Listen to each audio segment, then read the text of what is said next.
Vamos a continuar con la exposición del libro de Éxodo y vamos a estar entonces en el capítulo 15 de Éxodo.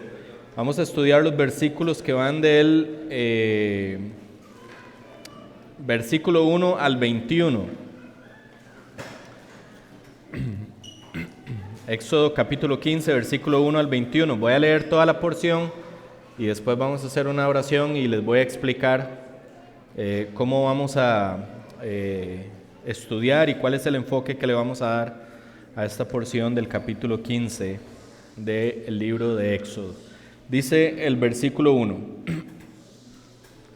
Entonces Moisés y los israelitas cantaron este cántico al Señor y dijeron: Canto al Señor porque ha triunfado gloriosamente, al caballo y a su jinete ha arrojado al mar.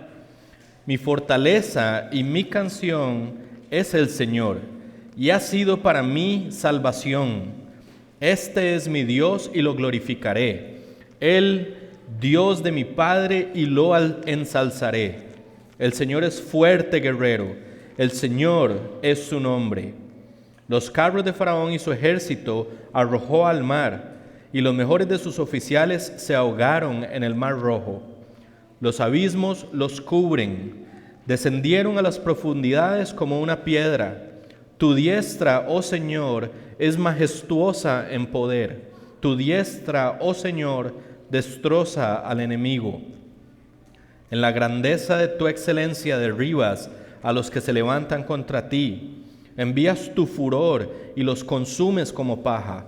Al soplo de tu aliento se amontonaron las aguas. Se juntaron las corrientes como un montón, se cuajaron los abismos en el corazón del mar. El enemigo dijo: perseguiré, alcanzaré, repartiré el despojo, se cumplirá mi deseo contra ellos, sacaré mi espada, los destruirá mi mano. Soplaste con tu viento, los cubrió el mar. Se hundieron como plomo en las aguas poderosas. ¿Quién como tú entre los dioses, oh Señor? ¿Quién como tú, majestuoso en santidad, temible en las alabanzas, haciendo maravillas? Extendiste tu diestra, los tragó la tierra. En tu misericordia has guiado al pueblo que has redimido, con tu poder los has guiado a tu santa morada. Lo han oído los pueblos y tiemblan. El pavor se ha apoderado de los habitantes de Filistea. Entonces se turbaron los príncipes de Edom. Los valientes de Moab se sobrecogieron de temblor. Se acobardaron todos los habitantes de Canaán.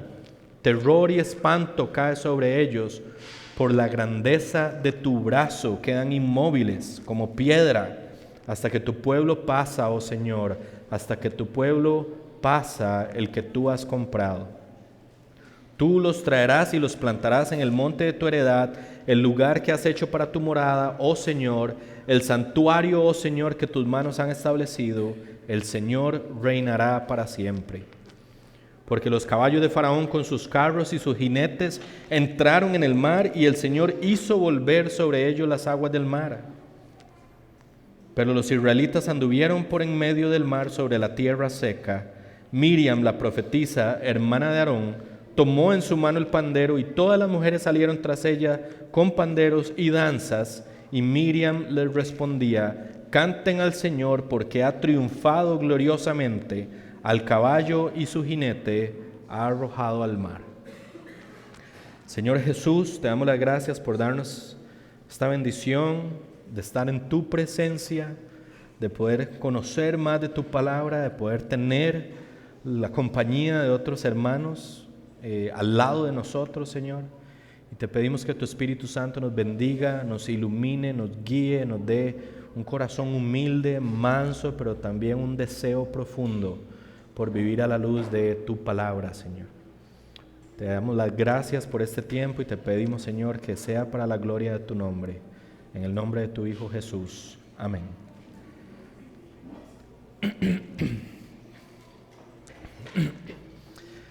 En un artículo de la revista Christianity Today, escrito en abril de este mismo año, se menciona que la industria de la música cristiana generó en el año 2022 $15.9 billones, evidenciando un incremento por 7º año consecutivo. La escritora de este artículo dice lo siguiente sobre el dato que acaba de establecer. Dice: entre los escritores, intérpretes, agentes, publicistas, organizadores de giras, sellos discográficos, editores e inversionistas, todos están buscando nuevas canciones de adoración que se conviertan en éxitos y que las canciones de adoración exitosas sigan siendo populares y rentables. Pero no todas estas personas tienen la misma influencia en la trayectoria de una canción, y no todo impulso hacia el éxito de una canción en particular es moral o teológicamente neutral. Básicamente lo que esta escritora de este artículo está describiendo es la condición general de la alabanza de la iglesia, y es que lamentablemente la alabanza de la iglesia se ha convertido en un negocio, se ha convertido en un medio para lucrar, lo que es algo bastante lamentable. Y donde el enfoque es el lucro, donde el enfoque es el éxito y donde el enfoque son las ganancias económicas, adivinen quién es el enfoque de cómo y para qué y para quién se produce todo lo que se está produciendo a nivel musical. Nosotros, el ser humano. Dios ha dejado de ser el centro de la alabanza de su iglesia. Y nosotros tenemos que levantar las barreras bien altas para que el mundillo de la música cristiana no domine nuestra alabanza, sino que sea la palabra de Dios la que domine nuestra alabanza. La realidad es que la industria de la música cristiana se ha convertido simplemente en un reflejo, en un espejo de la condición de la iglesia mundial en la actualidad. La iglesia de hoy en la actualidad lamentablemente está centrada en ella misma.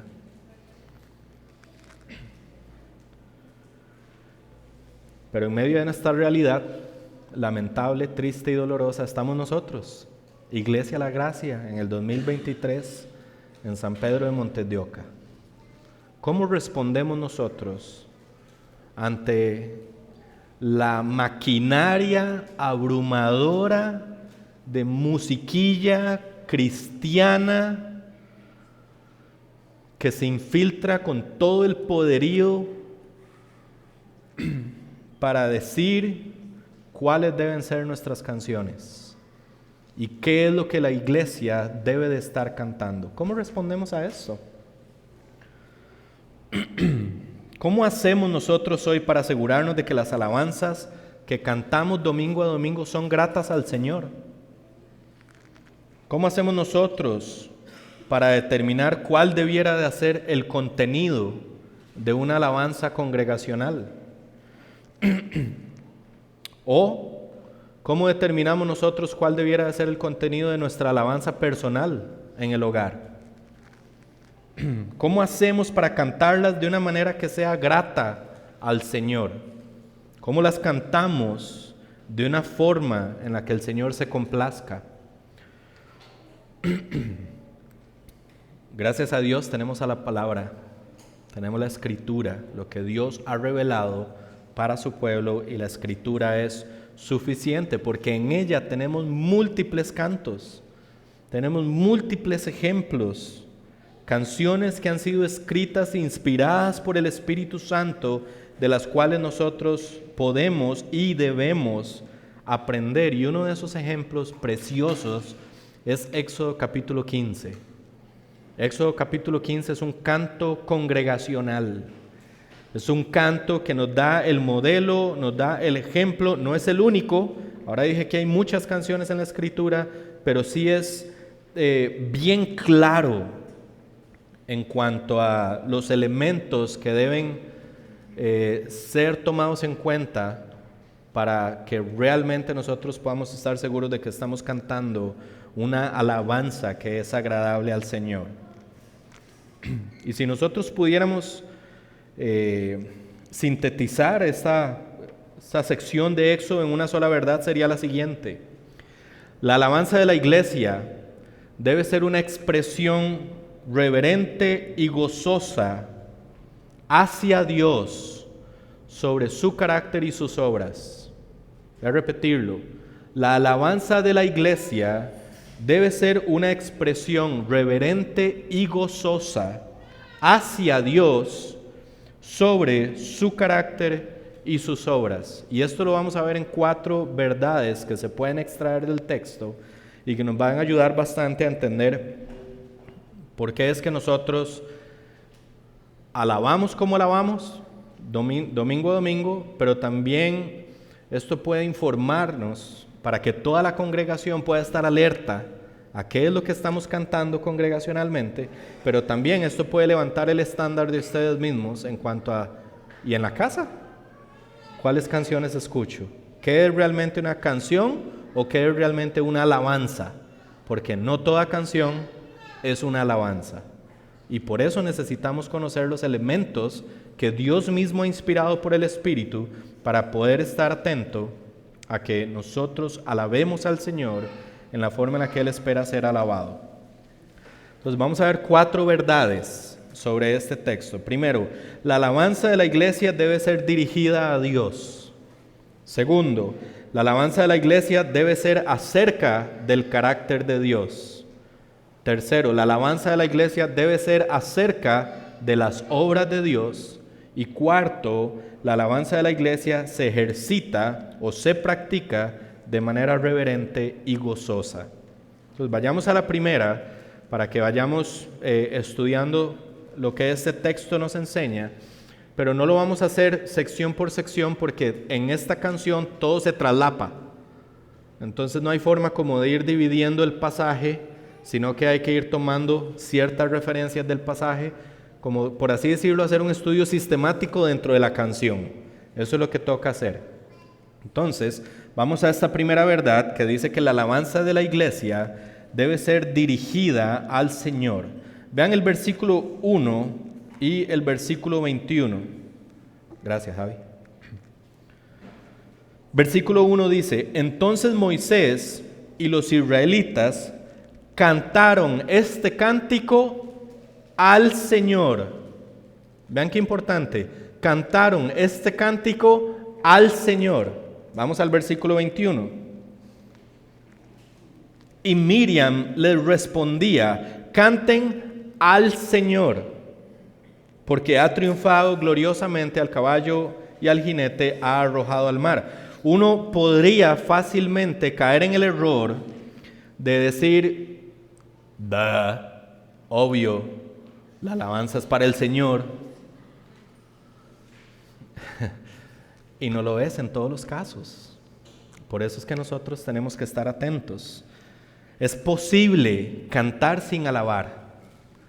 Es posible cantar en nuestros hogares usando el nombre de Dios sin que ese canto sea una alabanza.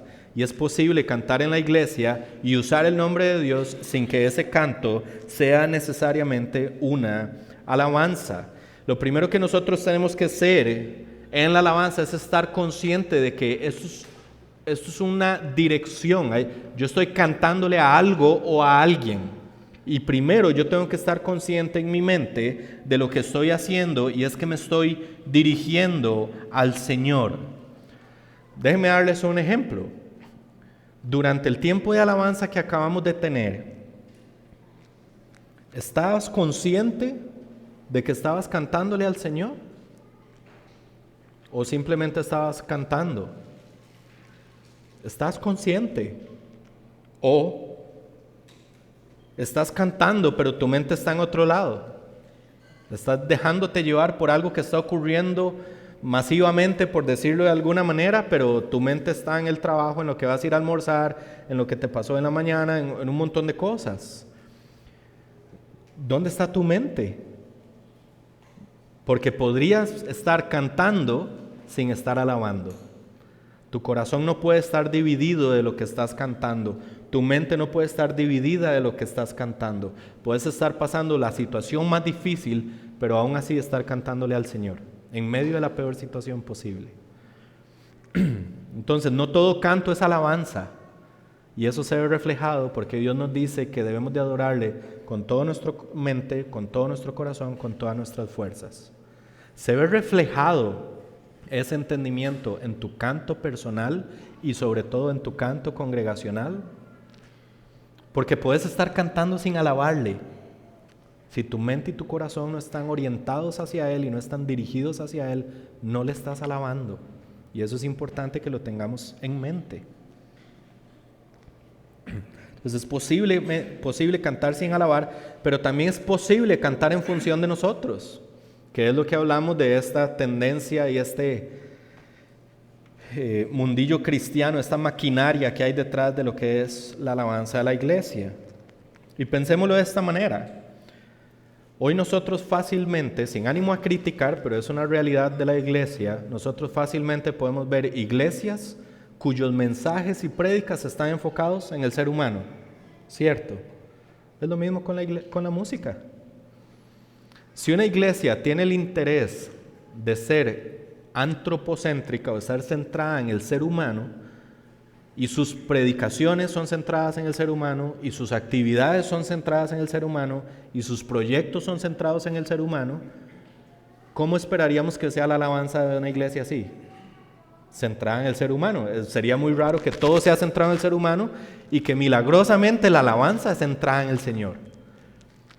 Eso sería muy raro. Pero no, familia, hay canciones que se cantan en iglesias que están enfocadas en el ser humano.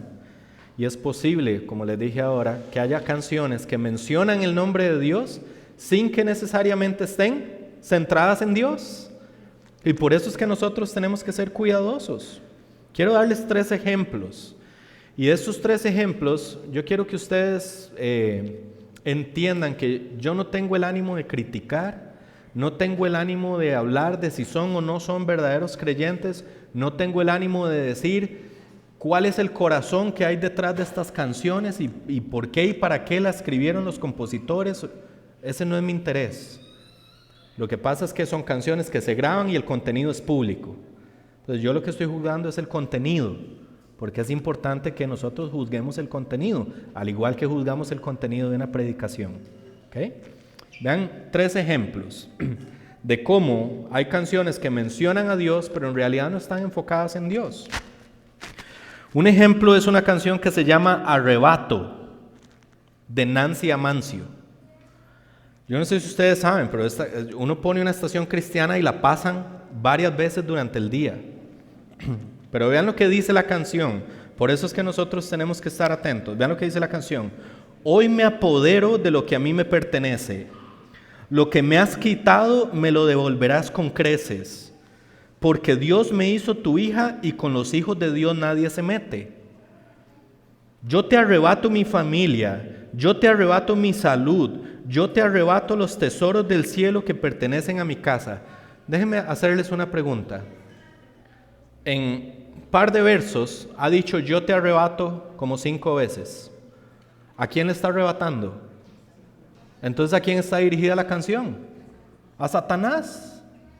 O sea, yo estoy escribiendo una canción que estoy llamando cristiana, pero se la estoy dirigiendo a Satanás y le estoy diciendo a Satanás todo lo que yo le estoy arrebatando.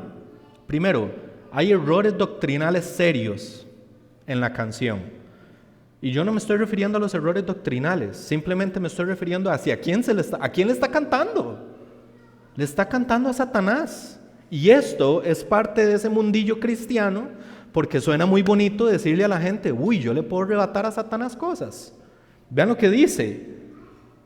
Yo le arrebato los tesoros del cielo que pertenecen a mi casa. Dígame una cosa, si los tesoros están en el cielo, ¿quién dice que están en manos de Satanás? No están en manos del Señor. Entonces, ¿qué tenés que arrebatar? Estas son las inconsistencias en la música cristiana de hoy. Esto se canta, familia, se canta por creyentes. Y es terrible, verdaderamente. El mundo la considera una canción de alabanza, simplemente porque es cantada por una persona que incluye a Dios en la letra. Lo único que dice es porque Dios me hizo su hija y con los hijos de Dios nadie se mete. Pero eso no la hace una canción de alabanza. Eso lo hace una canción. Eso nadie lo discute, que es una canción, pero no es una canción de alabanza. Y ahí es donde nosotros tenemos que estar atentos. Es posible que haya canciones que mencionan a Dios, pero que no estén enfocadas en Dios. También es posible cantar y ser movidos por la belleza musical más que por las verdades que estamos cantando. Es posible que nosotros escuchemos una canción que nosotros digamos, wow, esa combinación de instrumentos, qué maravilloso, cómo suena. ¿Y el contenido? ¿Qué me dice? Les voy a dar un ejemplo. Hay un grupo en Estados Unidos que se llama Jesus Culture. ¿Tiene canciones buenas? Sí. ¿Todo lo que canta es bueno? No. Tiene una canción que dura 7 minutos. 7 minutos. Y en 7 minutos esta canción se llama Let It Rain. Y en 7 minutos solo repite 2 estrofas una y otra vez, una y otra vez, una y otra vez, una y otra vez, una y otra vez, una y otra vez. 7 minutos de estar repitiendo 2 estrofas. Y le digo 7 minutos porque yo la conozco y entre semana me metí específicamente. Y hay diferentes versiones. Ninguna baja de 7 minutos. Más bien hay algunas que aumentan de 7 minutos. Y lo único que dice es la misma estrofa. Entiendan, musicalmente, buenísimo. Buenísimo. Es un rock buenísimo. Un rock cristiano buenísimo. ¿Informa algo del carácter del Señor? No. ¿Informa algo de las obras del Señor? No. ¿Informa algo de mi posición delante del Señor? No. Y sin embargo, es uno de los grupos que más reconocidos son en el mundillo de la música cristiana en Estados Unidos. Y esto es algo interesante, por eso digo que podemos ser movidos más por la belleza musical, porque uno se pone a escucharla y es casi como una hipnosis. La música es muy buena, pero me repite una cosa, me repite una cosa, me repite una cosa, me repite una cosa y me lleva en el patín. Y cuando me doy cuenta, puede ser que yo me haya ido en el ride, como decimos los ticos, que me haya ido en la parte musical, que suena muy bonito, y entonces es la música la que genera emociones en mí, en vez de ser las verdades del Evangelio la que genera emociones en mí. No estoy diciendo que las emociones no son buenas, pero las emociones que son buenas son las verdades, las emociones que son informadas por las verdades de la palabra. Esas son las emociones que nosotros queremos que se generen en nosotros, porque esas son las emociones que perduran y que nos hacen querer al Señor y querer vivir para el Señor, no las que vienen por medio de acordes que suenan muy bonitos. Eso es muy bonito, pero no informa mi mente, no informa mi alma y no me anima a caminar en el Señor. ¿Tiene sentido lo que estoy diciendo? Entonces hay canciones que necesariamente, o que pueden sonar muy bonito, pero no necesariamente cumplen los criterios de ser una canción de adoración. Tercer punto, es posible cantar y que nuestros cantos tengan errores doctrinales. Entonces imagínense que yo me estoy dirigiendo al Señor, como esa canción que les dije ahora. Yo me estoy dirigiendo al Señor y me estoy dirigiendo al Señor con mentira, con algo que no es conforme a la verdad que es del Señor. Déjenme darles un ejemplo. Para que la alabanza sea verdadera, tiene que ser conforme a la verdad de Dios revelada en su palabra. Hay una canción que se llama Dios de Pactos, de Marcos Witt. Vean lo que dice. Traten de examinar la doctrina de esta canción. Dice: tengo redención por la sangre que descansa en tu altar. Para mí, la gracia y el perdón son los frutos de vivir en comunión y adoración. Vea lo que está cantando este señor.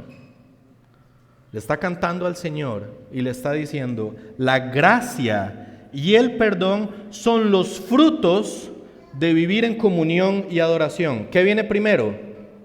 La comunión y la adoración son la previa a los frutos. Casi que me está cantando un evangelio por obras. O sea, para usted es primero necesario ser un adorador y tener comunión con Dios para que entonces pueda disfrutar de la gracia y el perdón.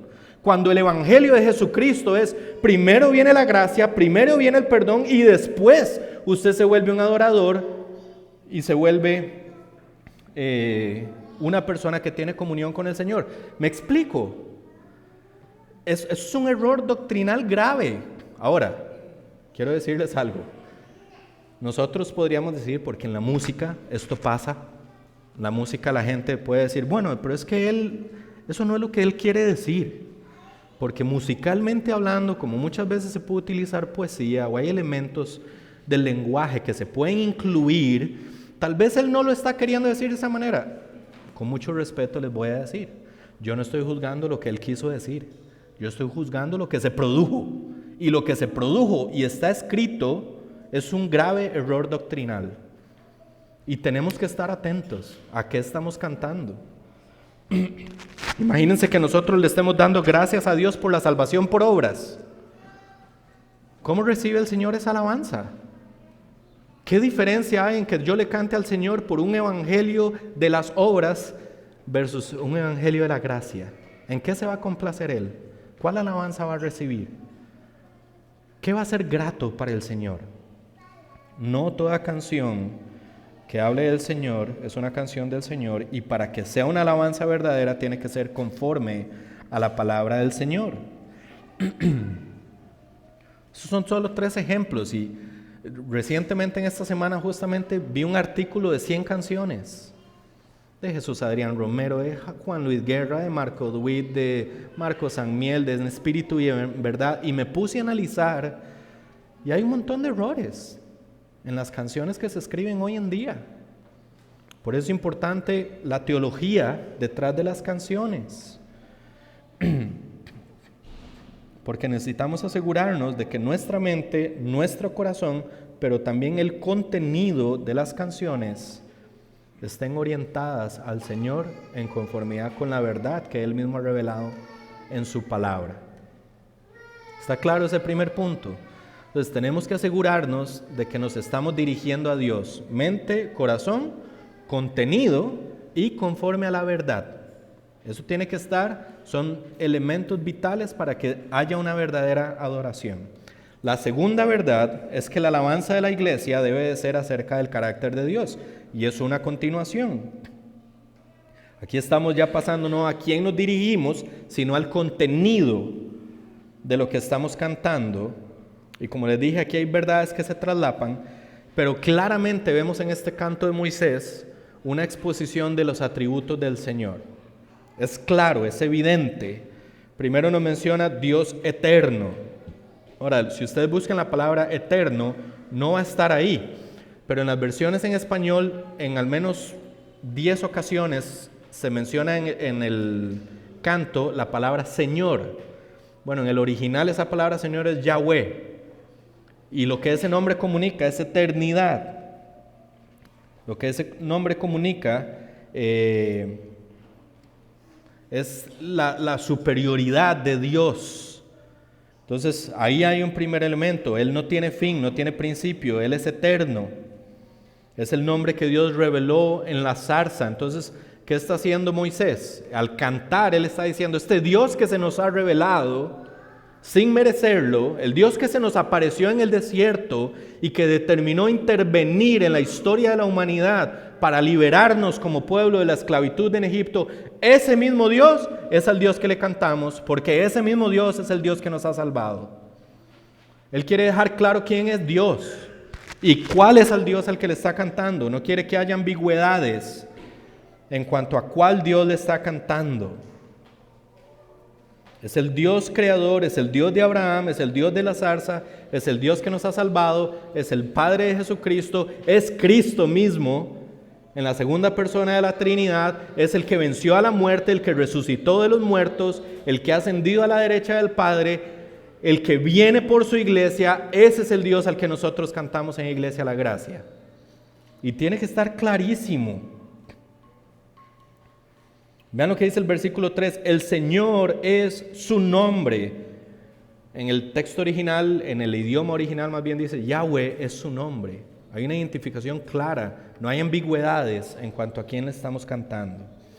Pero también dice que Dios es poderoso. Esto quiere decir que Dios no tiene ningún límite en cuanto a lo que Él puede hacer. Vean el versículo 6. Tu diestra, oh Señor, es majestuosa en poder. O sea, no hay nadie como Él en poder. Estamos exaltando atributos de Dios. Dios es eterno, Dios es poderoso. Número 3, Dios es supremo. Dios no tiene nada ni nadie en el mismo lugar que Él. Ningún Dios falso concebido por el ser humano le iguala. Ningún enemigo o criatura se le compara. Vean lo que dice el versículo 11. ¿Quién como tú entre los dioses, oh Señor? Es una pregunta retórica en medio de un canto. ¿Quién como tú? Nadie. ¿Quién como tú, majestuoso en santidad, temible en las alabanzas, haciendo maravillas? Nadie. Es una exaltación del Señor. Dios es santo. Esto quiere decir que es perfecto, apartado, único, completamente puro. Vean el versículo 13. En tu misericordia has guiado al pueblo que has redimido. Con tu poder lo has guiado a tu santa morada.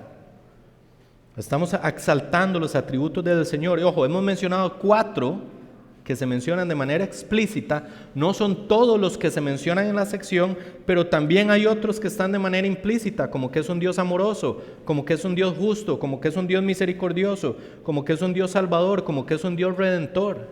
Todo eso se menciona ahí, ya sea de manera explícita o implícita. Es un canto que está saturado con los atributos del Señor.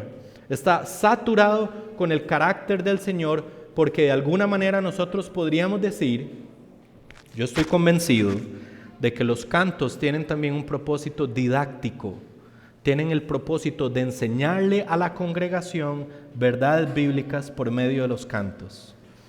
Y eso es tan importante que yo les voy a decir una gran realidad que ocurre en la iglesia.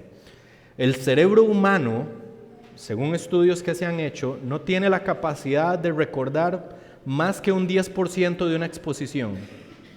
¿Okay? Tal vez los que toman notas pueden recordar tal vez un poquito más.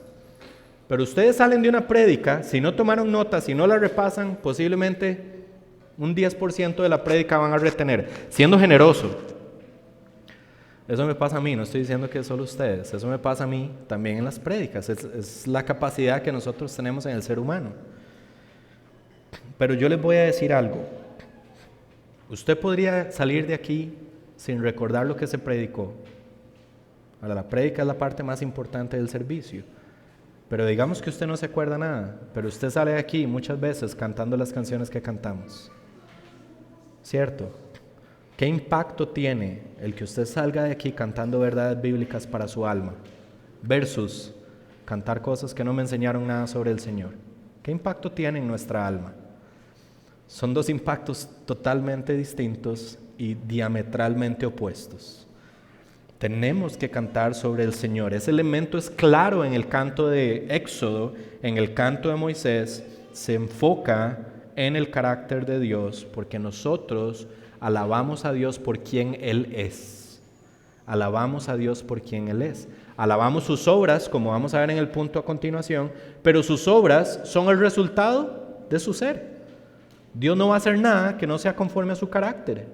Por eso necesitamos conocer su carácter para poder gozarnos en sus obras, porque sus obras son solo el reflejo de lo que Él es. Como Él es un Dios santo, como Él es un Dios amoroso, como Él es un Dios majestuoso, como Él es un Dios poderoso, como Él es el Dios eterno, como Él es un Dios supremo, como Él es un Dios salvador y redentor, Él puede hacer todo lo que vamos a ver a continuación. ¿Qué hace ese Dios? Ese es el tercer punto. La alabanza de la iglesia debe ser acerca de las obras de Dios. En cuanto al contenido, cantamos sobre el carácter de Dios, cantamos sobre las obras de Dios. Cantamos sobre sus victorias. Él es, y no fue el pueblo de israelita el que alcanzó la victoria. Fue Dios. Vean el versículo 1. Canto al Señor porque ha triunfado gloriosamente. Al caballo y a su jinete ha arrojado al mar. Claramente Moisés está diciendo, no fuimos nosotros israelitas. Fue nuestro Dios el que alcanzó la victoria en este caso. Cantamos sobre la forma en que Él se impone sobre los poderosos de este mundo, no importa qué tan fuertes sean. Versículo 4, los carros de Faraón y su ejército arrojó al mar, y los mejores de sus oficiales se ahogaron en el mar rojo. ¿Que los carros qué? ¿Que los mejores oficiales qué? ¿Que el poderío nuclear que hoy, el armamento nuclear que hay en el mundo, qué es eso para el Señor? ¿Qué es eso para el Señor? No es nada. No debemos de temer, debemos de confiar. No temer, confiar, porque Él es el que hace en favor de su pueblo. Cantamos porque no hay enemigo que prevalezca sobre Él. Y no es solo que el Señor los vence, es que los destruye. ¿Entienden la diferencia? No es que les ganó un pulso, no, es que quedaron totalmente despedazados. Vean el versículo 6, tu diestra, oh Señor, es majestuosa en poder, tu diestra, oh Señor, destroza al enemigo. Cantamos de la facilidad con la que derrota a sus enemigos. El Señor no se inquieta de nada, no se despeina. Vean lo que dice el versículo 7 y el versículo 10. En la grandeza de tu excelencia derribas a los que se levantan contra ti, envías tu furor y los consumes como paja. O sea, ¿qué es la mayor maquinaria y el mayor poderío militar de aquella época para el Señor? Moisés está diciendo, eso equivale a, es igual a paja. ¿Qué es para el Señor? Paja.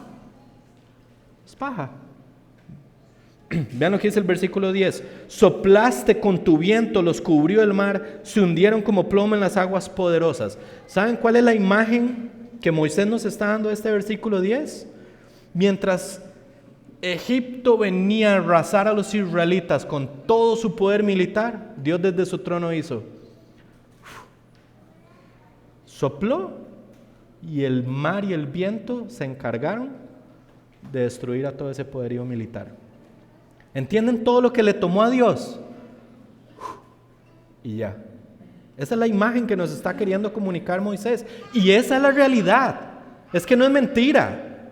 Esa es la realidad. Eso es lo que le toma a Dios destruir a sus enemigos. Y sus enemigos quedaron totalmente despedazados. Fue tanta la destrucción de esos enemigos que hoy se sigue hablando de esa destrucción.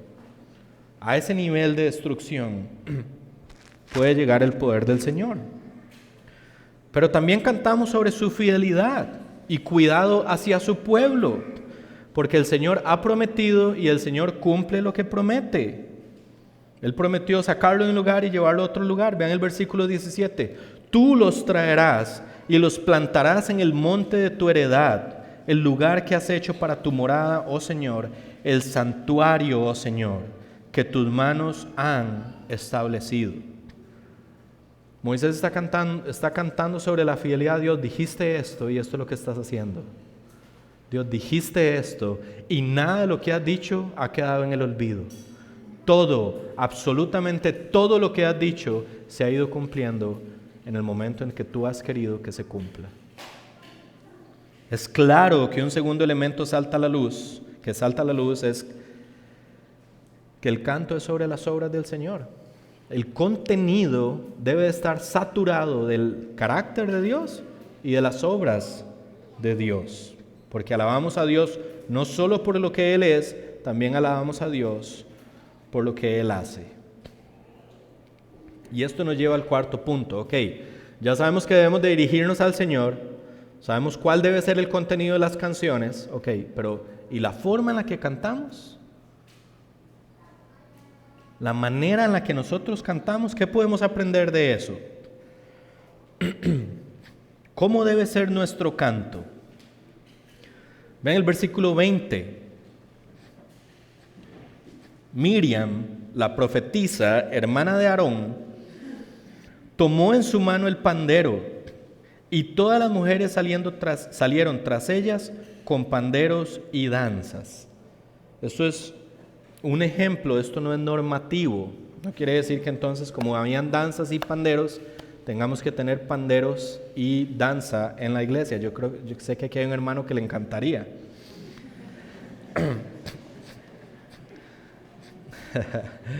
¿Okay?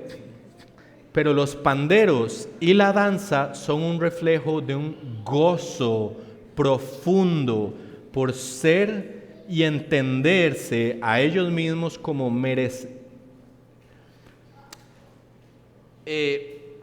receptores que no merecen el trato que han recibido de parte del Señor. Eso es lo que está pasando ahí. Estas personas lo único que están haciendo es celebrando, gozándose, expresando alegría, expresando júbilo, porque el Señor ha tenido un trato con ellos que ellos no merecían. Y la única expresión es, qué gran gozo, qué gran felicidad.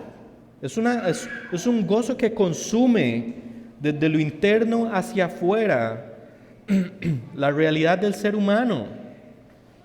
Hace unos meses estas personas eran esclavas y en este momento eran libres. Hace unos meses estaban siendo esclavizados para la construcción, con horarios de trabajo terribles, en condiciones terribles, y hoy están siendo libres con su enemigo totalmente destruido, sin oportunidad de volver a ser oprimidos en la forma en la que fueron oprimidos en algún momento. Dios intervino y los redimió, y obviamente hay que festejar. El pueblo de Dios festeja, se goza, hay alegría, hay felicidad, pero nunca olvida que se está dirigiendo al Señor, a un Dios santo que no tolera y no tiene ningún vínculo con el pecado. ¿Entienden? La reverencia no está opuesta a la celebración, al gozo y a la felicidad, no.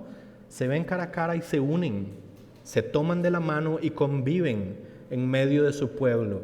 Es un pueblo que se goza, pero no hace relajo y no hace desorden porque sabe quién es su Dios. Es un gozo que considera al Señor primero. Es una felicidad que es producto de lo que el Señor es y lo que el Señor ha hecho. Entonces no puede ser que estemos cantando sobre quién es el Señor, sobre lo que el Señor ha hecho, y esto nos informe que podemos hacer un relajo en la iglesia. ¿Tiene sentido? Es inconsistente. No, si cantamos de quién es el Señor y de lo que ha hecho el Señor, esto debiera decirnos, wow, qué gozo, pero wow. No me puedo volver loco en la alabanza. No, tengo que cantarle al Señor con una reverencia profunda, pero yo puedo manifestar mi alegría abiertamente. El gozo y la reverencia van de la mano, no se oponen entre ellos. Eso es importante que lo entendamos, porque Dios se complace en un pueblo que celebra sus atributos y celebra sus obras, pero también que tiene reverencias a Él. Déjenme darles un ejemplo. Somos Iglesia La Gracia. ¿Quién es Iglesia La Gracia? Somos una comunidad de más o menos 80 pecadores que en un punto de sus vidas estuvieron justamente condenados a una eternidad de tormento en ausencia absoluta del Señor. Eso éramos, ¿cierto? ¿Qué pasó con nosotros? En medio de nuestra imposibilidad para salir de la condición en la que nos encontrábamos, en medio de nuestro pecado, el Señor decidió amarnos y decidió enviar a su Hijo unigénito como sustituto y redentor, como el que paga el precio del pecado, para que su justicia nos fuera imputada a nosotros y nuestra injusticia imputada en Él, para que la justicia de Dios no se viera comprometido y Él pagar el precio que nos correspondía a usted y a mí pagar. Ahora, no solo eso nos ha liberado, sino que en medio de su amor y su gracia nos ha adoptado como miembros de su familia, nos ha dado su espíritu, nos ha colocado en una iglesia y nos ha dado la garantía, la promesa de vida eterna, para que todos nosotros en medio del día a día nunca desfallezcamos, sino que siempre podamos tener una esperanza que descansa en las manos del Todopoderoso. Eso somos nosotros. Ahora imagínense que entra un no creyente por esa puerta y ve la alabanza de Iglesia a la Gracia. Ve la alegría, el gozo, el júbilo con que Iglesia a la Gracia está alabando. ¿Qué pensarían ustedes que diría el no creyente? El no creyente podría entrar por esa puerta y decir, wow, ahí sí que hay una celebración. Pero ¿qué es lo que están celebrando? Yo quiero aprender, ¿qué es lo que están celebrando con tanto gozo? ¿Por qué cantan de esa manera? ¿Por qué levantan sus manos? ¿Por qué aplauden? ¿Por qué danzan? En sus lugares, ¿verdad? No con banderas o con trajes, respetamos eso, no lo practicamos en la iglesia. Pero ¿por qué lo hacen de esa manera? ¿Cuál es el gozo que hay detrás de eso? A diferencia que entre un no creyente y nos ve a todos aquí.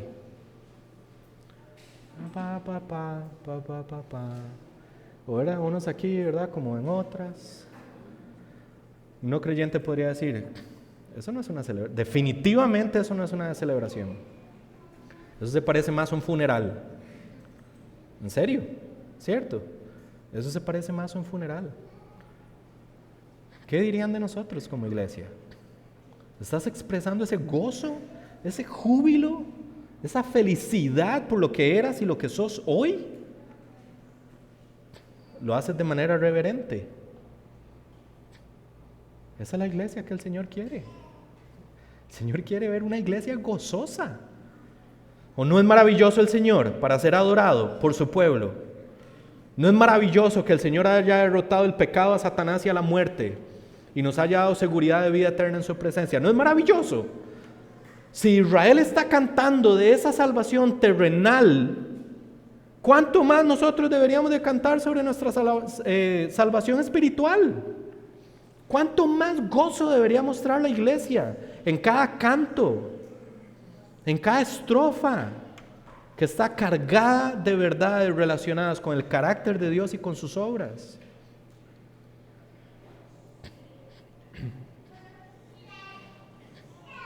Casi todas las canciones en la Biblia, ustedes las estudian una por una, todas las canciones de la Escritura, casi todas, con excepción de algunos salmos que muestran más la situación del corazón del salmista, casi todas incluyen estos 4 elementos que acabamos de mencionar, dirigidas al Señor, sobre el carácter de Dios, sobre las obras de Dios, y son cantadas con gozo y al mismo tiempo con reverencia. Familia, nosotros tenemos infinitamente más cosas que celebrar de las que celebró Israel en aquel momento. Nosotros no estamos celebrando una salvación mundana, estamos celebrando una salvación celestial. Celebramos a nuestro Salvador, celebramos su salvación. Podemos expresar gozo, felicidad y al mismo tiempo hacerlo en orden, porque de eso se trata la reverencia, es simplemente orden, no en desorden, en orden. Y oro para que nuestra alabanza nunca sea dirigida o definida por el mercado o las tendencias del mundillo cristiano musical, sino que siempre sean definidas y dirigidas por la palabra del Señor. Seamos una iglesia que alaba al Señor como Él quiere ser alabado. Seamos una iglesia que alaba al Señor con profundo gozo, profunda reverencia, que se dirige a Él y canta con júbilo sobre su carácter y sus obras, siempre, siempre, siempre para su gloria. Señor Jesús, te damos las gracias por darnos este tiempo para estudiar tu palabra, darnos la bendición para poder aprender más, Señor, de ti y de lo que tú esperas, Señor, y este pasaje que nos enseña sobre la doctrina de la alabanza congregacional, te pido, Señor, que cale en nuestros corazones para que nosotros podamos ver el valor de levantar murallas contra una industria que no procura la gloria de tu nombre como su máxima prioridad, sino muchas veces el lucro, porque hay hasta personas que son incrédulas manejando esta industria musical cristiana, Señor.